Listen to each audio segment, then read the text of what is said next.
Tristan Schulze, thank you very much for being with us in this interview on Monday. Thank you. It's a pleasure to be here.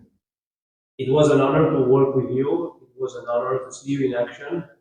Everyone was enjoying so much, and now people know you. At least our people knows you a little bit more. But for those who don't know you, who is Tristan Schulze?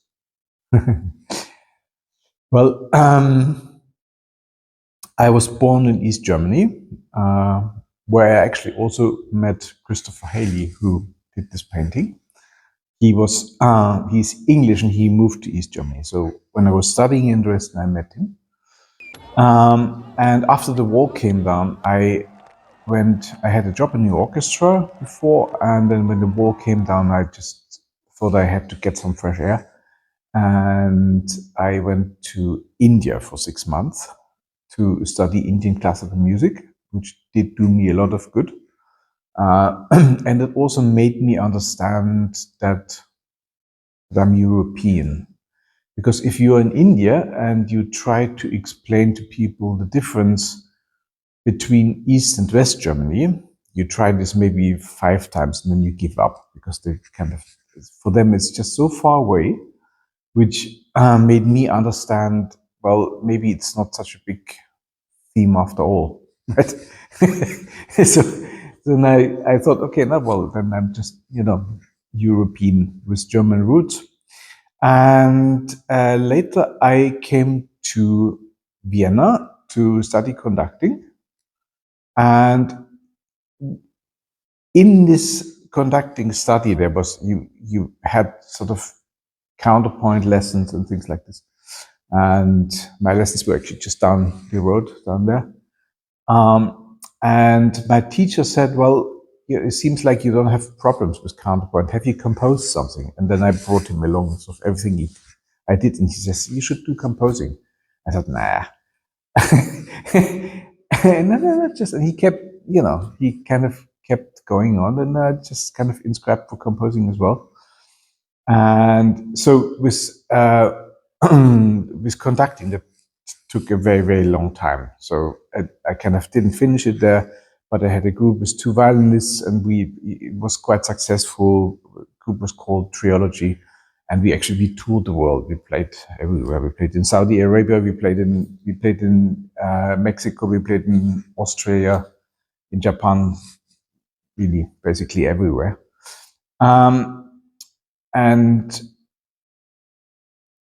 through this work with Trilogy, I started composing more because people also were asking for, can we have pieces? There were some commissions by people from the Vienna Phil, for example. And so it kind of kept getting more and more. So, and then we had some Hollywood connections because our first CD was called Trilogy Plays Ennio Morricone. And Hans Zimmer heard us playing these numbers. And then he just got us over to LA, and then we recorded for him. And there has been a contact with him since then, and we're friends. So it's very nice to kind of have a mentor like this as well. So it's really cool. So since 2020, I'm principal conductor of an amateur orchestra in Vienna, which was founded 40 years ago already. So I'm work with them, and then I have this group Camerata Aurea that you've got to know. And so it's composing and playing and enjoying art and life. Excellent. But since you were a kid, you always wanted to be into the music field? I had piano lessons when I was 5 years old. I didn't really sort of said I want to do this, but my father was quite sort of clear about this. And then we had the piano, and then I suddenly was practicing piano, and I was 5 years old. And then we had kind of little concerts as well for other kids. And then they were older than me, so for me it was just kind of like very natural to play in front of them. When we went to church, I was very much interested in the organ, and so I also started playing organ myself, like when I was 15. And with 12, I started to play cello. And I remember actually a situation in school where we had to give kind of basically what we want to do in life and as a musician. And then they needed a second and third option. And I was very unhappy about this. It was, what do you want with the second? What am I going to write there? You know, I want to be a musician. It's completely clear. So, I mean, it wasn't, I want to play this instrument. It was more like I want to play all the instruments. I got quite far collecting instruments. I can't play them all. But it helps me a lot being a composer to know about the instruments and also to feel a bit inside sort of what it's like to play an instrument, like a harp, for example. So I can't play it, but I know how it works. Also with brass instruments, I have a pretty good feeling. Also with singers, I took some singing lessons, and it's just it makes a huge difference how you write for singers, for example, whether this is easy to sing or not. And what always interested me is to create a situation where musicians have, or singers have a good time on stage and feel comfortable, so they can actually do their best rather than struggling with the difficulties of the piece or of the music, because I think it's useless. Why? Yeah. We find something very particular in you because you are a virtuoso. You can either play different instruments at a high level, but you also can be a composer, you can be a conductor. You are a charming person, you are diplomatic, you have all, you are playing this genius level, but we feel that you are also like a human being, like a close person.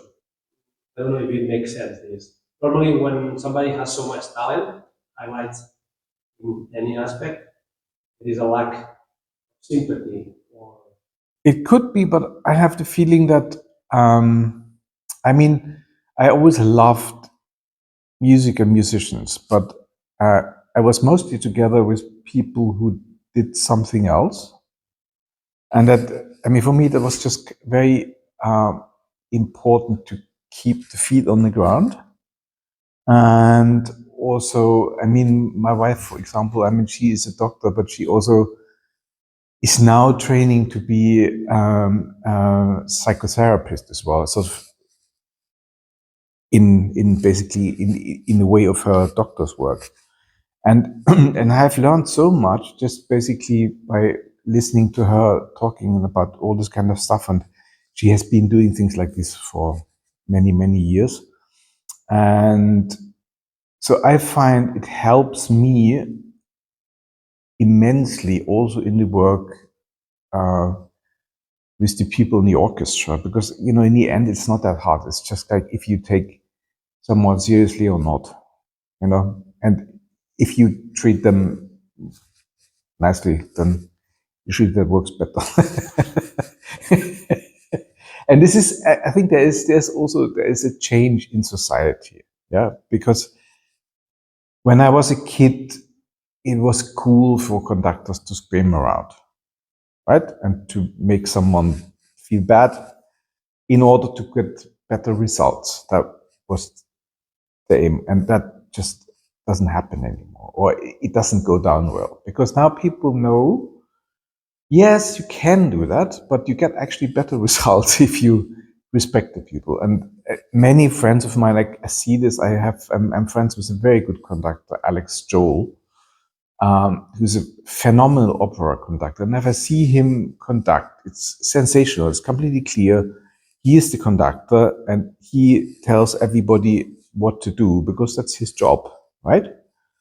When they leave, so of the way they talk to each other, there is no difference at all in level. This is just kind of like they're like friends, and there's so much mutual respect, and I just think that's the way to go. and did you feel any improve or any change in your mindset when you decide to go into be a conductor? Somehow you feel like the daddy of everyone.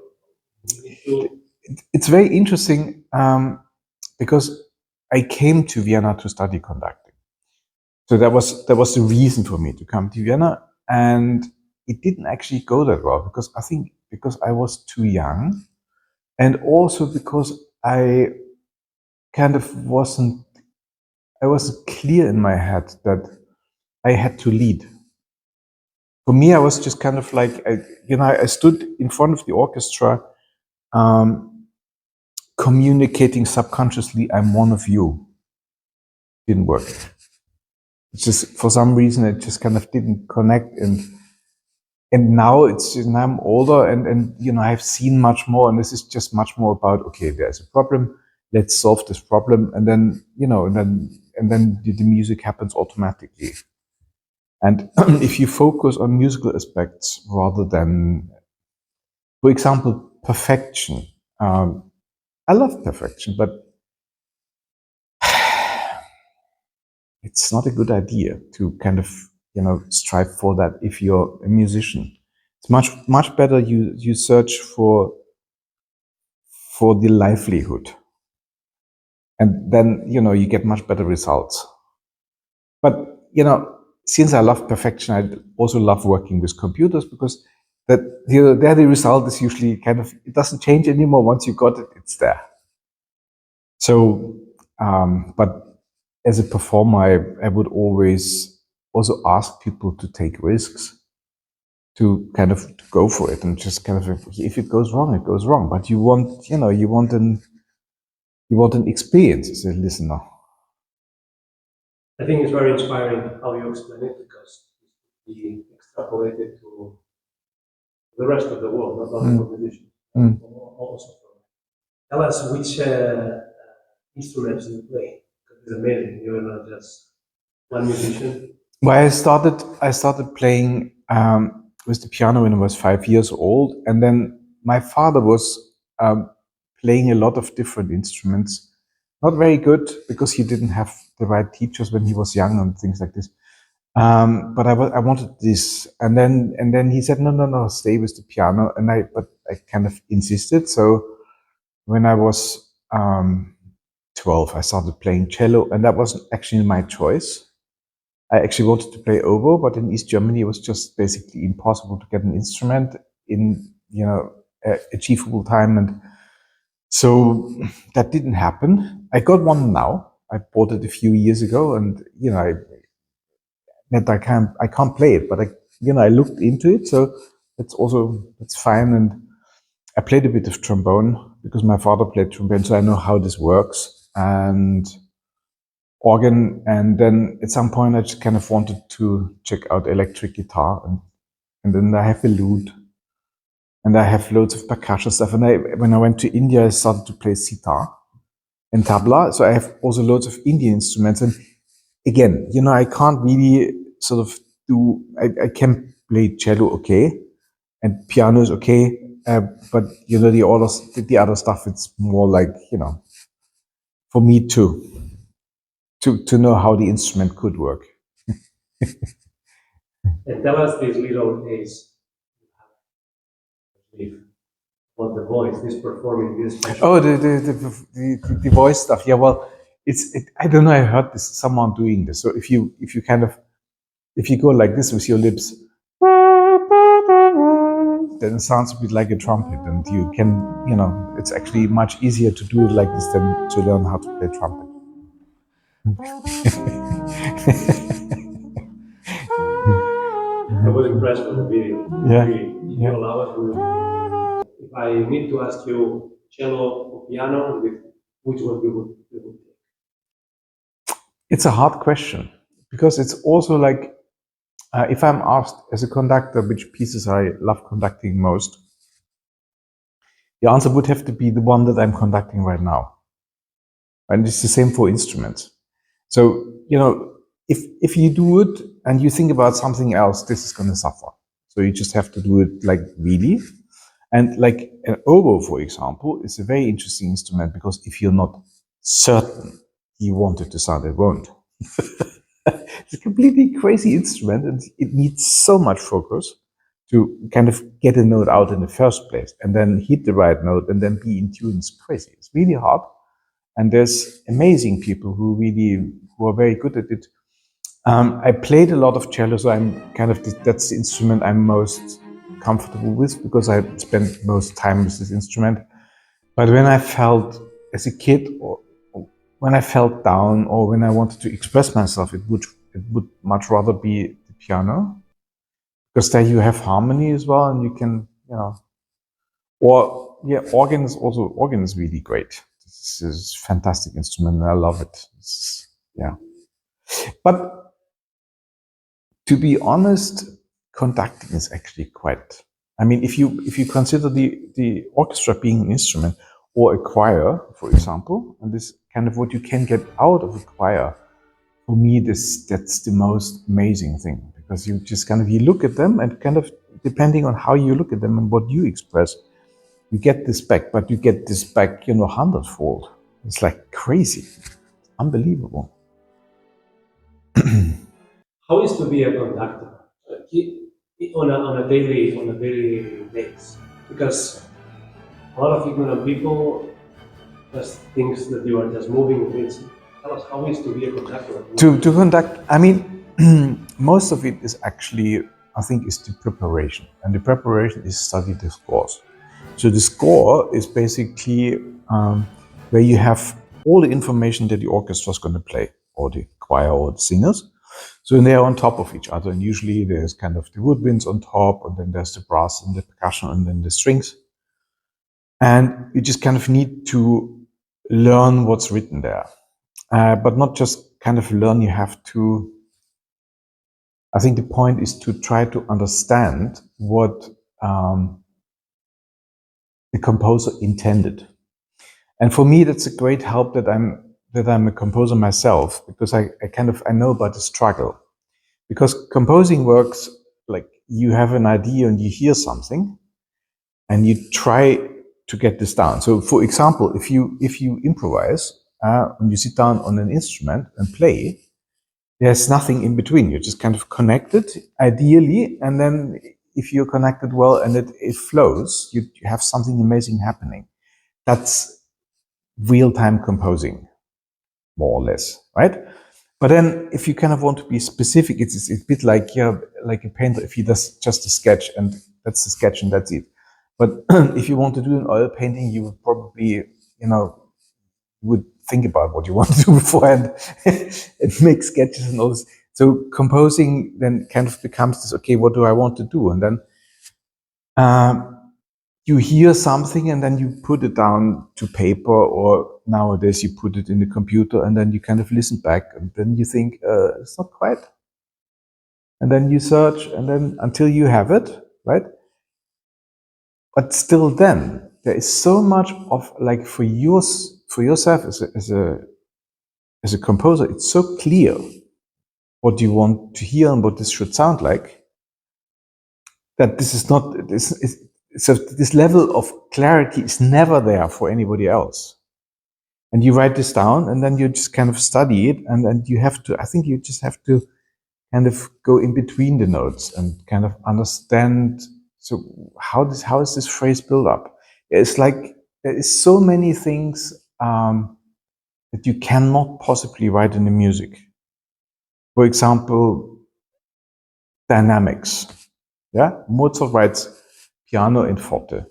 Piano means quiet, forte means loud. So it's not all, right? That would mean there's never a normal, there's never a in between. Of course, that would be the normal situation, that there's an in between. And within the bar, it kind of, it gets louder or kind of more present towards the one, and then it moves away. And then in every bar, you have this kind of line moving, so the rhythm kind of becomes clear. A phrase would have to be balanced between. I had a great teacher once, and he told me you need to achieve this balance between vertical and horizontal line. And what he meant by vertical is kind of everything to do with harmony and rhythm. because that's kind of vertical, right? It's kind of like the harmony is just all kind of like in one column. And the melody would go more kind of in a horizontal way. And if you only focus on the horizontal line, then you will lose the beat. Yeah.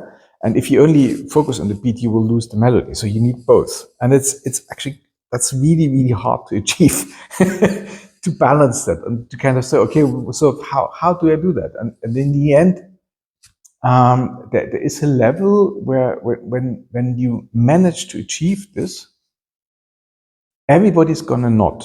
There's the end of discussion. Then there's just, yeah, that's right. Because it feels right. And this kind of feeling right that's a clear sign for everybody. Actually, also the other way around. If something goes wrong in a concert, I'm not talking about wrong notes, but I'm talking about drama, about kind of like a development breaking up. So it's kind of like it's getting there, and then suddenly there's a disturbance. Within a minute, you can check in any concert hall, everybody's gonna take out their program notes and start reading because it's just broken, or in theaters, or in film, wherever. And I think that's just that's a natural law, actually, this law of dramaturgy that you see in very large scales, but also in very tiny scales. You need to have this in every bar, you know, and I think it just, you know, it plays a huge role in life. So if we, you know, in a talk, in an interview, whatever, you know, either you manage to kind of create this kind of slide kind of going up, or you just feel it's boring.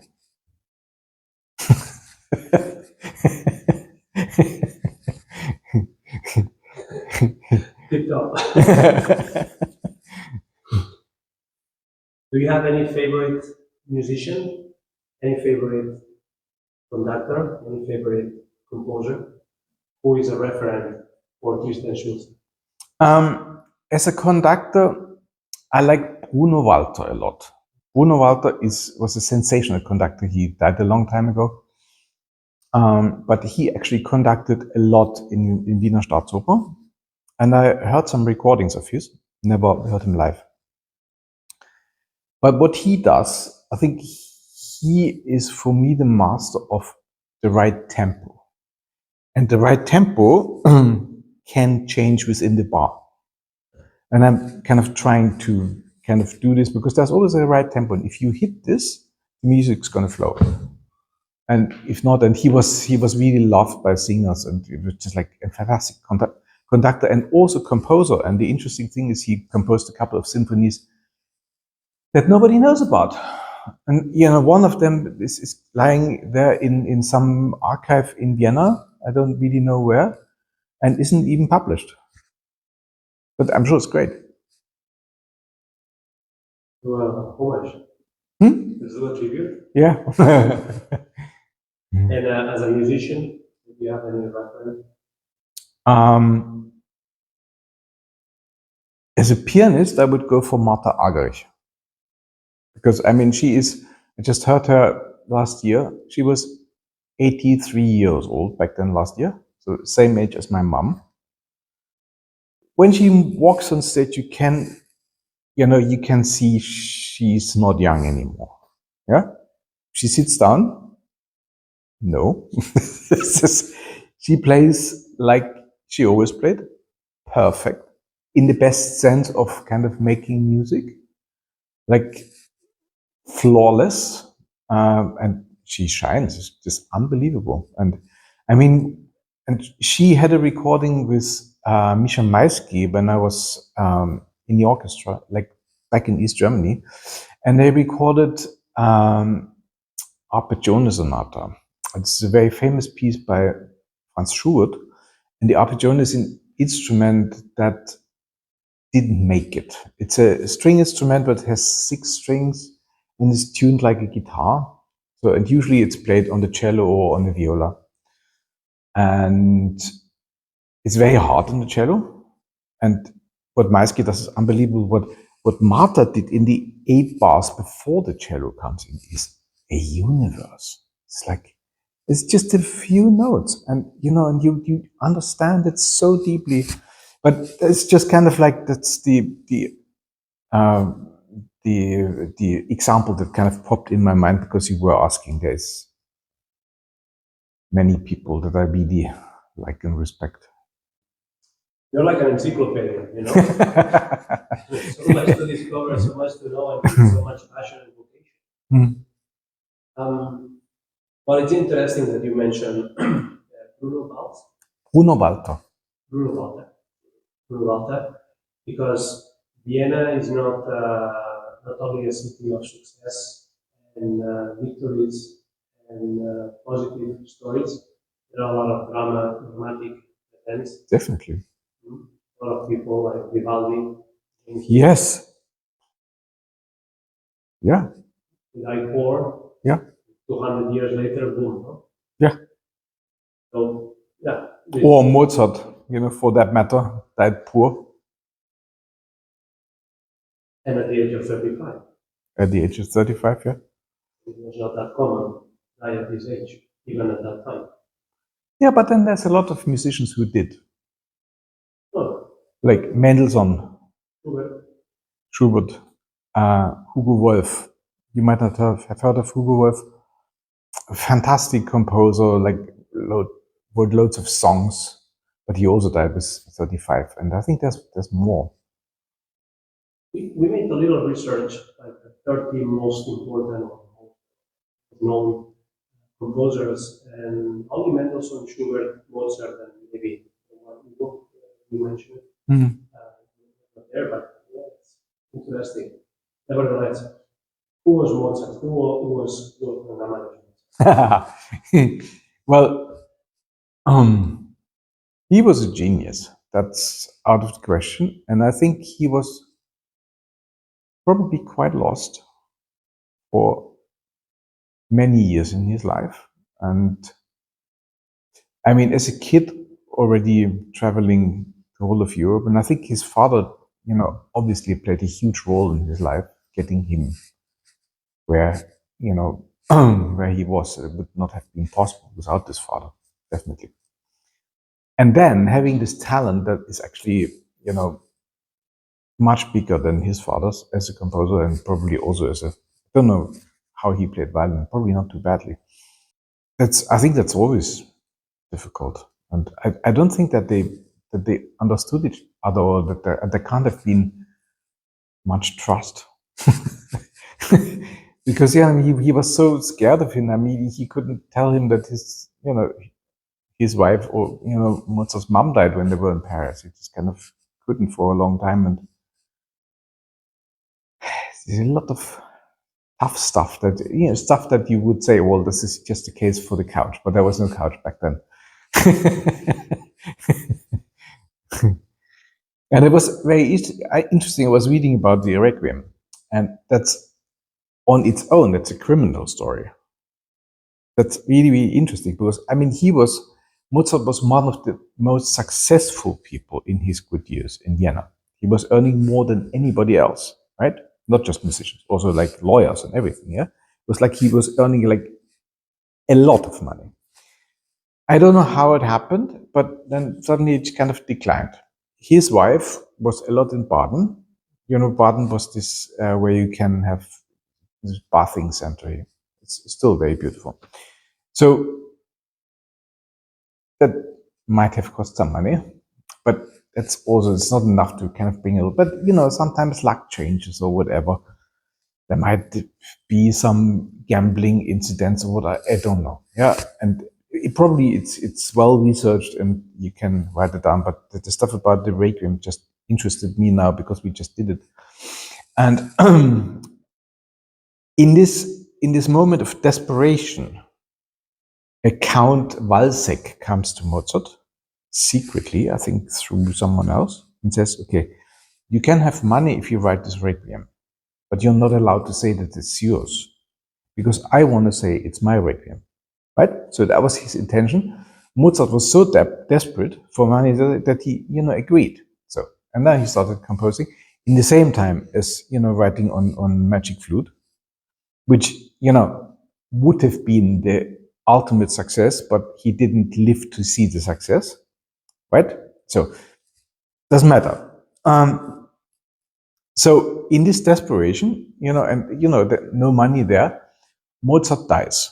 So he can't finish the Requiem. So now Constanze, his wife, also not having any money, is relying on this money from Balzac. So she talks to him, says, okay, can you give us the money when we finish it? And she tells him that one of his pupil will finish it, right? So now, interestingly enough, I just forgot his name. Do you know? Javier Susmaya? Süßmeier, exactly. Yeah, thank you. So Süßmeier was one of his pupils.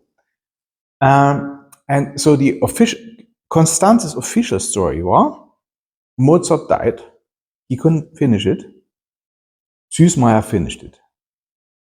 Now, music historians have looked at the score and said, no way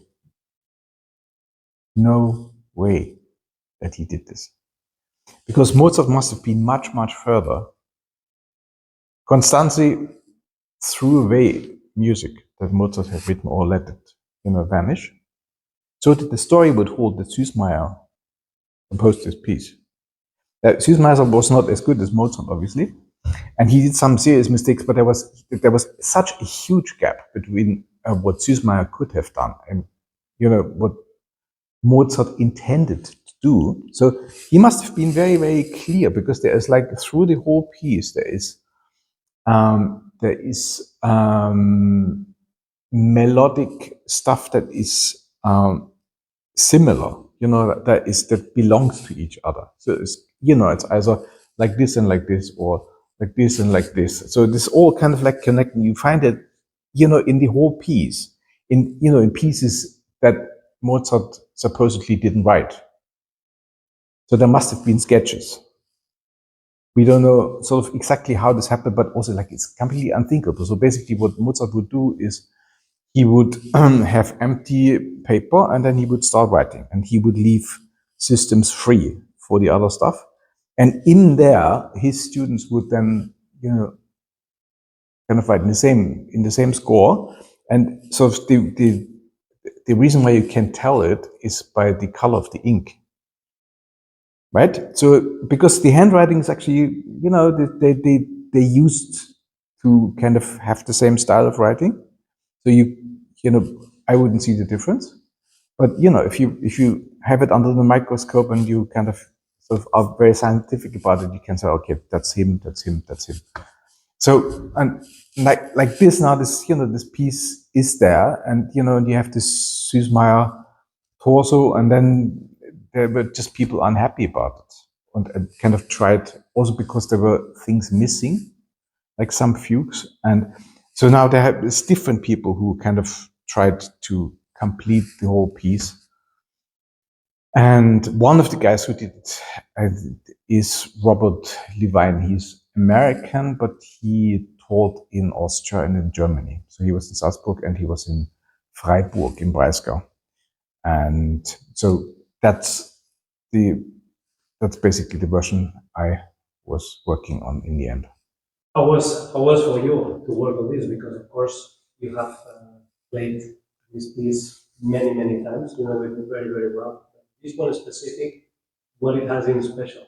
The funny thing is, I have never played the piece, actually. It was the first time that I played the piece, and I always kind of refused to look at the piece, because I thought, it's not by Mozart. Why should I look at it? Why should I waste basically time to look at stuff that is not by Mozart anyway? But I did compose an opera about Mozart called Herr Mozart wacht auf, so Mozart Awakens, by a German writer. So this hasn't been performed, but it's basically ready.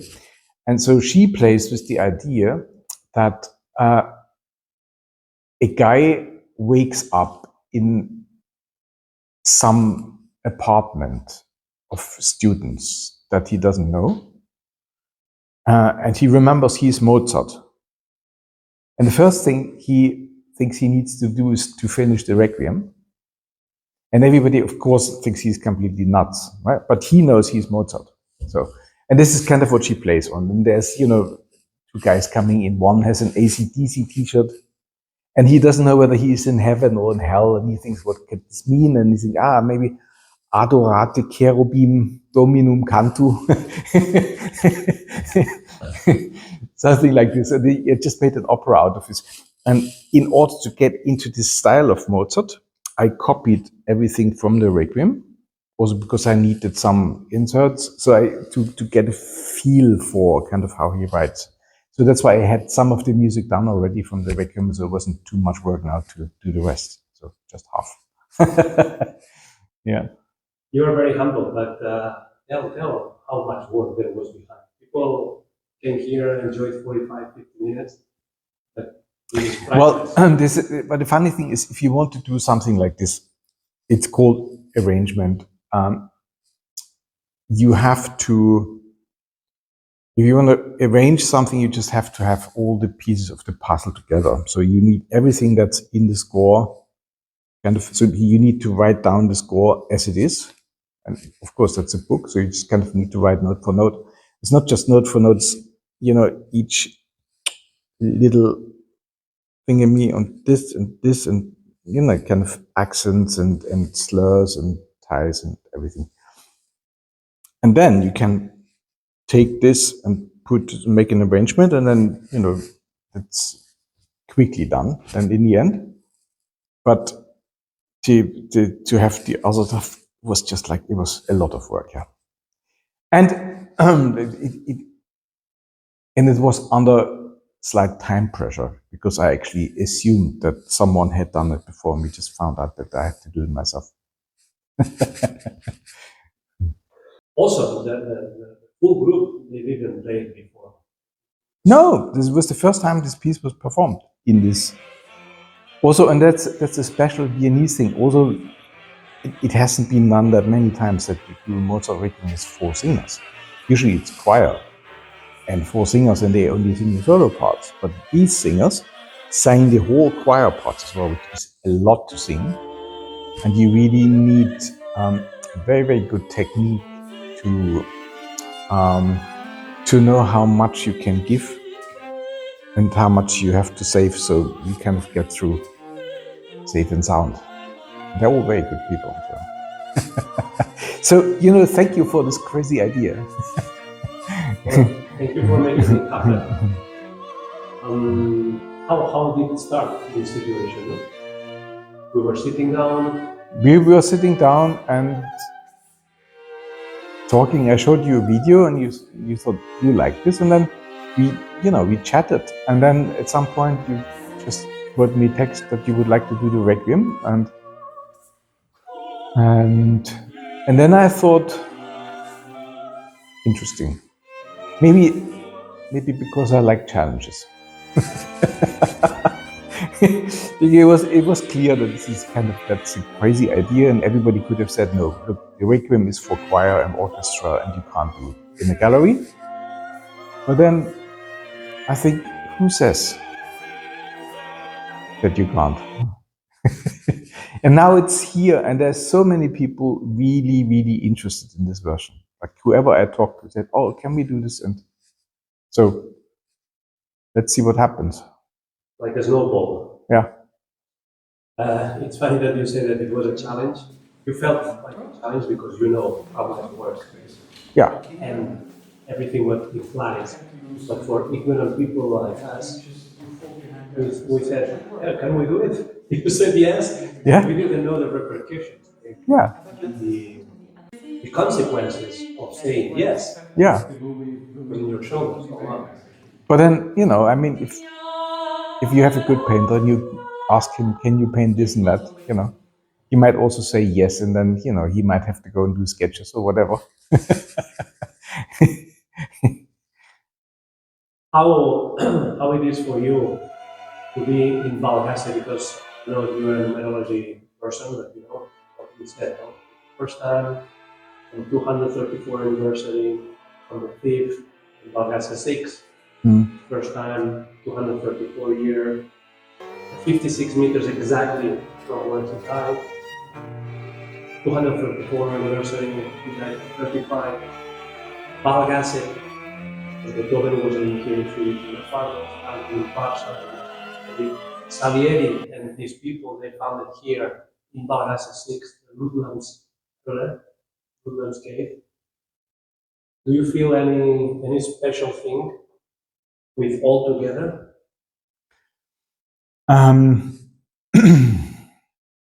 I don't really believe in chance. So, and I mean, there's a lot of,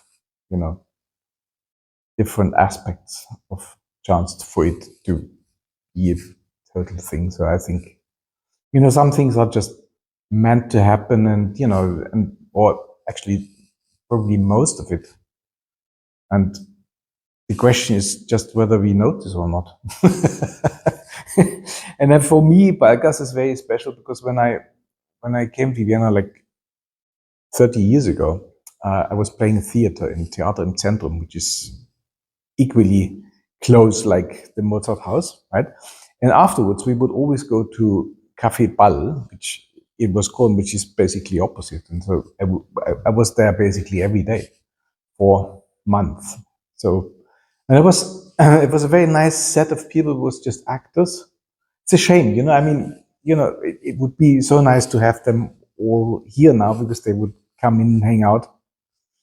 But that was really beautiful, and that's why I always liked Balgasse. And I haven't been here since because it's not on the way. You just but I know it as one of the most beautiful places in Vienna. That's for sure. Excellent. And well, you are immortalized in this artwork, right? I think this is a masterpiece. I think I just have to show, Yes. because it's not clear. This is me. No, it's important. No, but I think this artwork is very special because it's a tribute to Balgasse. Yeah. You see Balgasse 6, House of Mozart. And what it was impressive is how Christopher had the capacity to do this super fast and to paint this magic moment of all of you. Yeah. With the candlelight is a tribute to you, to Camerata Aurea, to all your people, to Balgasse, to Mozart. I think this is a masterpiece. Yeah, that's fantastic. And it also it draws this line because Christopher would. He told me, I had forgotten, but he told me that we made music for an art exhibition in Dresden, and I made him sing "Freude schöner Götterfunken." So we have been close, and we were just musicians and kind of doing things. And Christopher has this amazing talent of like good photographers as well, that you don't feel him anymore in the room. So that's why he could basically be the observer, and he would just kind of, make his sketches, and then we would look at it and think, oh, it's amazing. But he was just, he would never disturb. He has this like really calm and beautiful energy. Yeah, like a discreet person, but look what he's capable of doing. Yeah. Very good. Would you like to highlight something?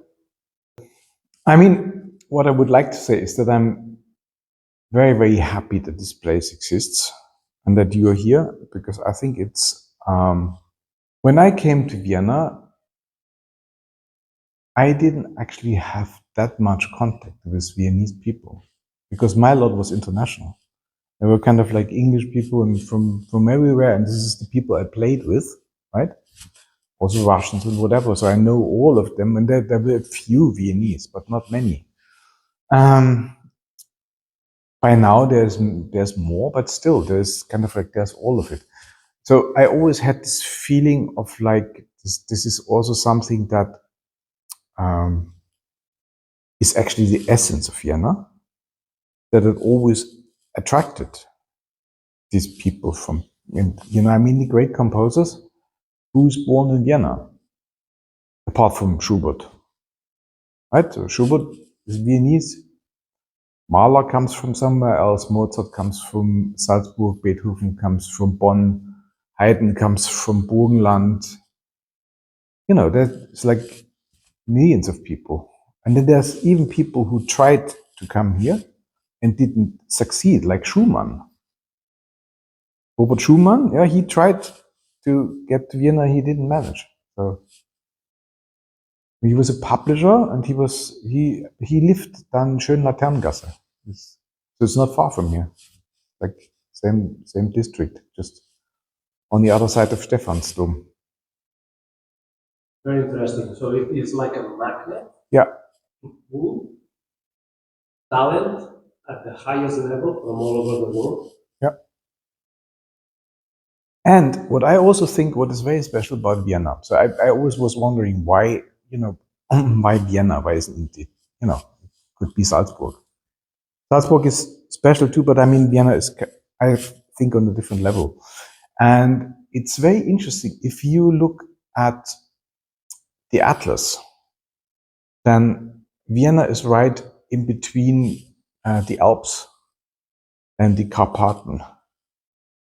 Right, and the Carpathen is like this huge mountain range that goes down until Bulgaria and Turkey.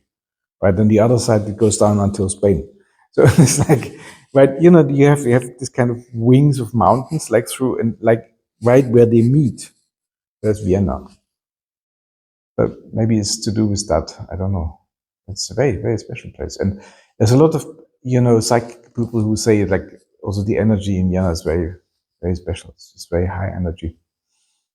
And also, we guess, no, the Habsburg, they had a fundamental role to have a city to entertain people. And they moved. I mean, the Habsburg, the original castle is in Switzerland. Right? And then they kind of moved east until they found Vienna and were happy. And I think it's just a very, very special place. Tristan Schulze, thank you very much. It was an honor to have you again. Thank you. It's a real pleasure. Thank you. Thank you. Such a pleasure, my friend. No, it's my pleasure, really.